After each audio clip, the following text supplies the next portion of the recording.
A classificação dos elementos químicos foi algo que desafiou os químicos durante muito tempo. Muitos deles se descabelaram por não conseguirem entender como os elementos químicos se comportavam. Os gregos acreditavam que existiam 4 elementos fundamentais representados pela terra, o fogo, o ar e a água.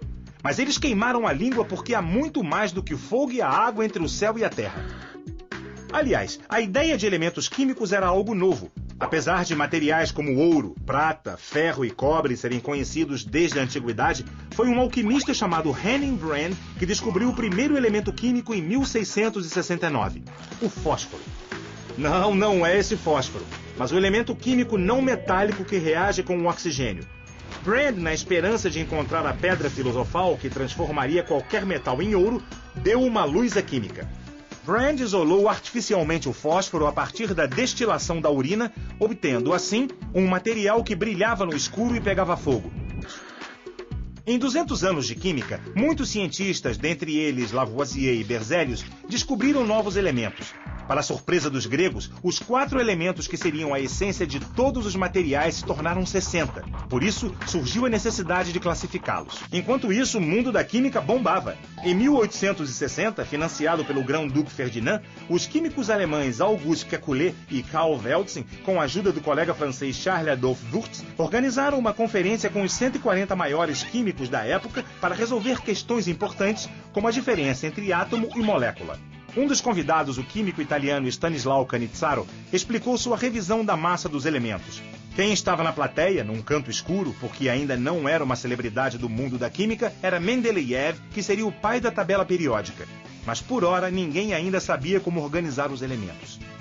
A luta persistia, porque químico que é químico não desanima. Eles continuaram a investigar novas formas de organizar os elementos.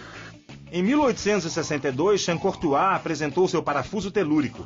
Ele colocou os elementos numa espiral traçada nas paredes de um cilindro em ordem crescente de massa atômica. A importância desse modelo é que foi o primeiro a reconhecer a ideia da periodicidade química, que é a semelhança das propriedades químicas e físicas dentro de um grupo de elementos. Em 1864, o químico inglês John Newland propôs que os materiais poderiam ser arranjados num modelo periódico de oitavas, grupos de 8 em ordem crescente de suas massas atômicas. Seu modelo fazia uma analogia com os 7 intervalos da escala musical. A teoria de Newland foi ridicularizada por seus colegas. Além de seu arranjo atômico não conseguir ordenar elementos como ferro e cobre, muitos não levaram a sério sua teoria. Alguns químicos chegaram a dizer que ele poderia classificar os elementos pela ordem alfabética. No entanto, Newland deu a volta por cima e em 1882 ele recebeu a medalha Davy, a mais alta honraria da Associação Britânica para o Progresso da Ciência. Na verdade, a periodicidade foi a chave para a descoberta da tabela periódica e Newland lavou a alma. Os químicos pareciam ter tentado de tudo. Regra de 3, regra do parafuso, notas musicais, unidunité. Tudo bem, eles não usaram unidunité, não que a gente saiba. Mas que conhecimento faltava aos químicos da época para resolverem esse quebra-cabeças? O que faltava, Kika, era alguém com uma fé inabalável que os elementos químicos poderiam ser agrupados a exemplo das tríades de Dommerheiner. E quem tinha essa fé era Dmitri Ivanovich Mendeleev, o mesmo Mendeleev que assistiu à palestra de Canizzaro num canto escuro. Ele percebeu também que a periodicidade do parafuso de Champ-Courtois e das oitavas de Newland deveria ser estendida para todos os elementos. Pense em 6 irmãos. Eles têm idades diferentes, estão em séries diferentes, mas todos 6 odeiam tomar banho. É assim com os elementos. Eles podem ser agrupados de acordo com suas características químicas. Não, nenhum elemento odeia tomar banho, mas os metais da coluna 1, como lítio, sódio, potássio e rubídio, reagem violentamente ao entrar em contato com a água. Com um conhecimento enciclopédico das características químicas e físicas dos elementos e sequenciando os mesmos a partir de suas massas, o russo Mendeleev pôde virar o jogo, elaborar a primeira versão da tabela periódica e matar o problema. Tudo sem violência, é claro. Mendeleev gostava de uma jogatina leve. Seu jogo preferido era a paciência. Não foi à toa que ele pôs os 60 elementos conhecidos na sua época em cartelas, onde constavam suas características químicas e começou a organizá-los. Ele os colocou em ordem crescente de suas massas atômicas, distribuídos em 8 colunas verticais e 12 faixas horizontais. Verificou que as propriedades variavam periodicamente à medida que aumentava a massa atômica. Mendeleev deixou alguns espaços em branco em sua tabela. Ele previu que novos elementos seriam descobertos e chegou a descrever as características de algum desses elementos. E não é que o cara acertou? Pouco tempo depois, 3 desses elementos foram descobertos: gálio, germânio e escândio. Mas tinha algo que ainda não se encaixava na tabela de Mendeleev. E eis que surge um leão inglês, o jovem, belo e brilhante químico Henry Moseley. Ele resolveu o último problema na tabela de Mendeleev.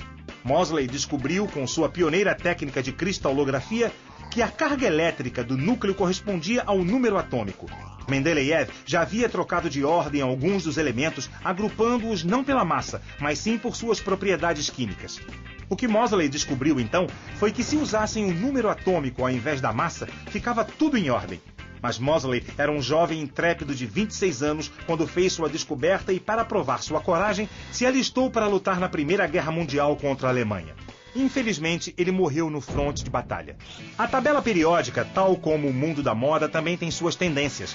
Repare que, ao longo dos períodos, o potencial de ionização, que é a energia necessária para retirar os elétrons mais externos de um átomo, aumenta da esquerda para a direita e ao longo dos grupos de baixo para cima.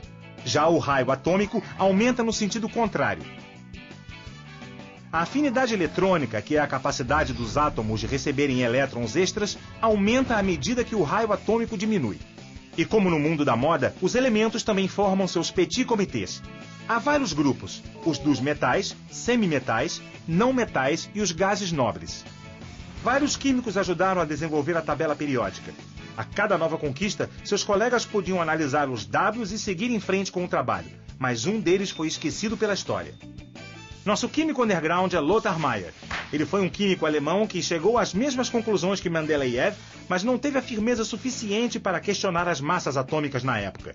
Resumindo, Meyer papou mosca e Mendeleev levou o crédito pela descoberta da tabela periódica.